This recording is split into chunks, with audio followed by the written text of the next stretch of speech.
നിനക്ക് വല്ല പാറമടയിലും പോയിട്ട് പാറ പൊട്ടിച്ചൂടെ? രാജാവായില്ലേ നിനക്ക് ജീവിക്കാം. ശക്തി കാണിക്കാനും പാടില്ല ദൈവമേ. സാമവേദ, ഋഗ്വേദ, വേറെ ഏത് വേദാസം ഉള്ളേ? നല്ല ചോദ്യം. പിന്നുള്ളത് രതിനിർവേദ. ഞാൻ കണ്ടിട്ടുണ്ട് പൊളിയാ. ആ വേദം കിട്ടുകയാണെങ്കിൽ ഒന്ന് സെൻഡ് ചെയ്യണം കേട്ടോ വായിക്കാൻ. ഭൂമിയുടെ കീഴിലുള്ള എന്ത് ചോദ്യം വേണേലും ചോദിച്ചോ.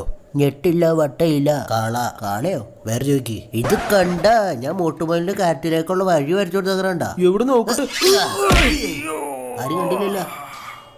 കട്ടപ്പ പരമാത എങ്ങനെയുണ്ട് എന്റെ രണ്ട് മക്കള്? ദേ പിള്ളേരായാലും ആരായാലും ശരി, ഞാൻ തിന്നാൻ നേരത്തെ അതിനകത്ത് കൈയിട്ട് വാരി തിന്നാ കഴിഞ്ഞാൽ വിട്ട് കളയും ഞാൻ. അതാരാ? ഈ ബാഹുബലിയാന്നേ, തീറ്റിക്കാൻ സമയക്കില്ല. ഓ ഇവിടുന്ന് ഞാൻ എങ്ങനെ യുദ്ധരഹസ്യം കണ്ടുപിടിക്കണ? ഇതൊക്കെ ഇവർക്കൊരു പെൺഡ്രൈവിലാക്കി വെച്ചൂടെ? ഒരെണ്ണം കിട്ടി. ഇതെന്താണാവോ? പ്രിയപ്പെട്ട ശിവകാമി അമ്മയ്ക്ക് ഒരുപാട് ഇഷ്ടമാണ് കട്ടപ്പ. താലിയോല മാറിപ്പോയല്ലോ. വേഗം പോ. അമാരിപ്പോ പുറകെ വരും പണ്ടാരം.